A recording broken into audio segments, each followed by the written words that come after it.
first, with Cyclone Alfred bearing down on Queensland, the progressive media couldn't help but call it unusual and try and link it to climate change. Sure, the location of the cyclone may be further south than usual, but cyclones are not a foreign concept to Queensland, as this post from Senator Matt Canavan shows. And again, another post from Matt Canavan referencing the Courier Mail, showing Queensland is actually getting less cyclones and less severe cyclones. But look, let's not let a wee bit of empirical evidence get in the way of a good yarn. So The Guardian they went with is climate change supercharging tropical cyclone Alfred as it powers towards Australia.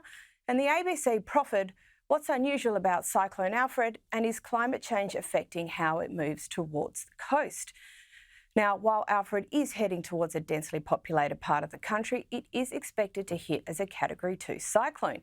And yes, we need to take these things very seriously. And no, we don't need to hyperventilate about climate change.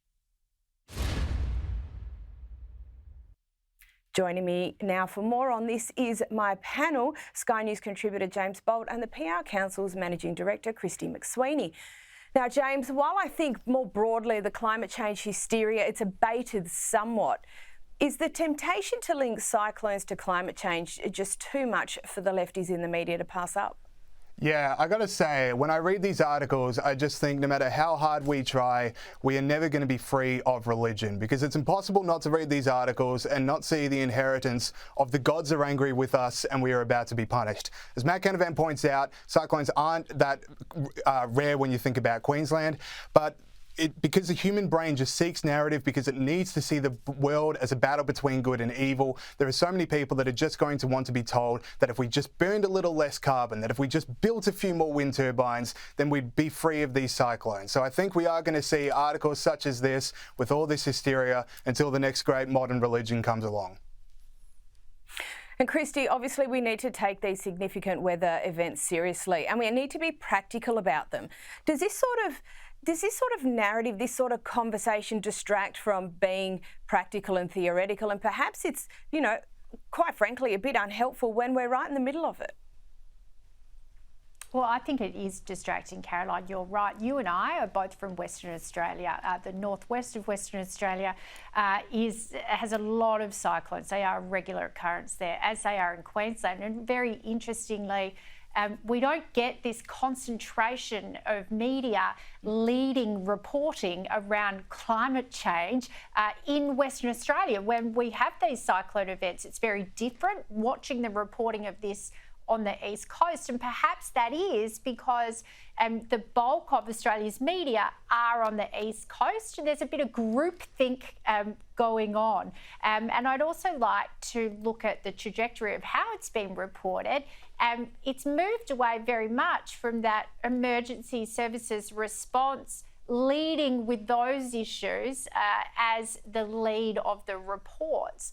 And that's what reporting should do when we talk about natural disasters and cyclones, where people have their homes at risk and are looking to media to provide them with information and to be the voice of those emergency response mechanisms that they can follow to ensure they're safe. We don't have to clutter it with leading with stories to look at issues surrounding that. It's a bit of a blurring of what the media's actual role is in emergency response and disaster, isn't it? It is, and I think that's actually a really good insight, that the Melbourne and Sydney, Canberra-centric news is a long way from where we have cyclones in the northern part of the country. So I think that's very, very fair. Now, over to the BBC, and in February, the BBC aired a documentary, Gaza, How to Survive a War Zone. Here's a clip. My name is Abdullah. I'm 13 years old. I'm stuck here in Gaza. Have you ever wondered what you'd do if your world was destroyed? Could you live in a tent? Raise your baby? Would you help people? Would you try and have some fun? Most important, could you stay alive?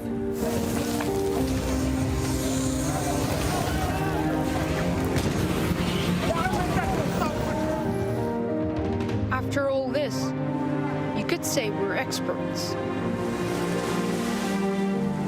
So let me tell you our story. Who knows? One day you might need it. Raw, gritty and, well, more than a little dodgy. So much so that the BBC apologised and pulled the film. Now, why is that? Well, amongst other things, freelance journalist David Collier uncovered that the boy at the heart of the documentary, 13-year-old Abdullah, is the son of a Hamas official. And yes, he was paid for his role in the film. Now, James, what were the other lowlights in the production of this documentary, and how on earth does this stuff just go so wrong? Well, we have another child who appeared in the documentary has previously been photographed holding a gun and standing next to a Hamas fighter, and a cameraman who worked on the project once shared a video of an Israeli soldier murdered, saying it should be watched 1 million times. So we clearly have an issue here, but what's interesting to me is the BBC's reaction to this, because they're trying to put all of the blame on the makers, which is this company called Hoyo Films. They say, okay, well, Hoyo didn't cough up that this kid had a link to Hamas. We asked about it constantly, but Hoyo didn't tell us until it was too late, and that any payment is the result of Hoyo Films is making a decision and not the BBC. But the problem is that the BBC aired it. It is on them. If there was even a 1% chance that your project might be just a tool of Hamas propaganda, you do not air it, especially with taxpayer money. So it is just an absolute debacle for the BBC. I think that's right, Christy. I mean, this is a bit more than just a whoopsie-daisy, right? This is a very, very serious failure. The BBC, like the ABC, you know, cops a lot of heat often about what they produce and whether it's balanced or not. But does something like this have a long-term impact on the BBC's credibility?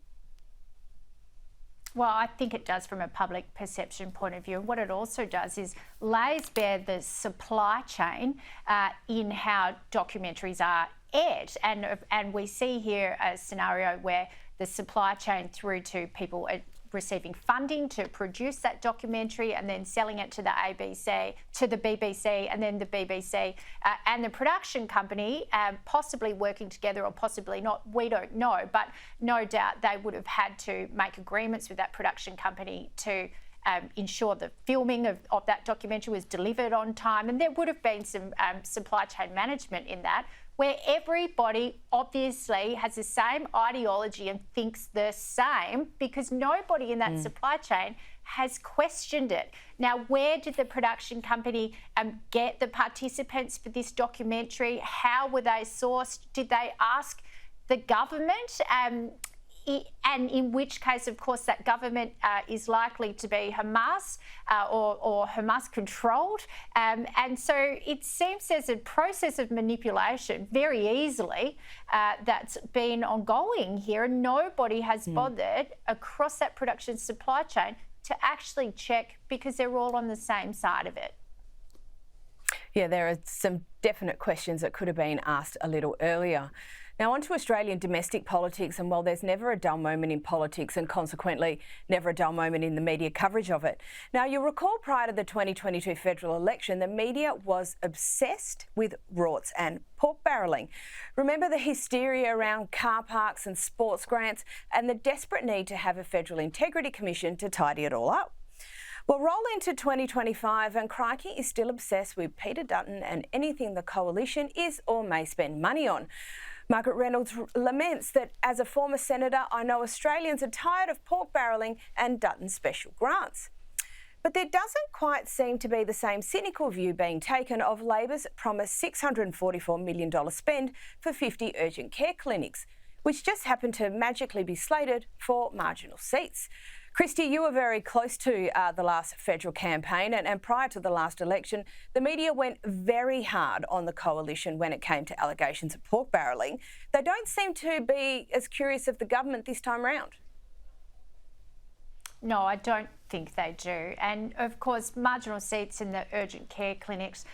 Another point I'd like to make is that Labor's actually been embarrassed the last 3 or 4 years to send MPs out to these urgent care clinics that they funded at the last election, because a lot of them have actually stopped bulk billing.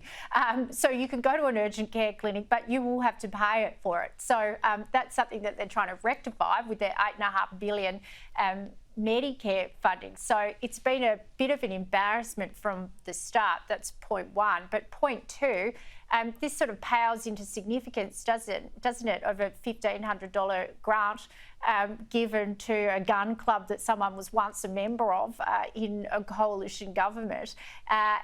It is a lot of pork barrelling going along. We've seen it here with Victorian Labor too. There's an election coming up in Victoria, November next year. They've well and truly fired the starting gun on their pork barrelling too, with various road funding being announced. Yeah, and someone's got to paper over the suburban rail loop, I suppose, and it seems the federal government is doing a fair bit of that to help out Victorian Labor. And James, the urgent care clinics are just one example. The major parties' plans to speed up housing construction is another. But again, it's not only the last government versus this government, but even as between the reporting on the major parties during this election, it seems to be quite different. Do you think the voters will notice? Well, I've got to say, I think Sky News, The Australian and all of our News Corp, I think there's been some really good reporting on Labor pork barrelling as much as the other organisations have been reporting on Liberal pork barrelling. And I've got to say, I am just very happy to see any reporting about pork barrelling at all. I think the winners and losers mentality that gets into Australian elections about which party is going to do more for me, I think it's one of the great sicknesses of Australian and pretty much Western democracy. I mean, we have both parties, they just say these beautiful, eloquent things about fiscal responsibility and we can't leave this massive debt burden to the next generation, and that it's completely all undone every time there's an election year. I think it's just every time a political party tries to just get out the checkbook just to buy a few more votes, knowing that when the eventual bill for is due, that they're all either going to be well out of politics and back in their cushy lobby jobs. I think the reporting needs to stay. Yeah, I think that's a very, very fair comment. James Bolt, Christy McSweeney, thank you so much for your time.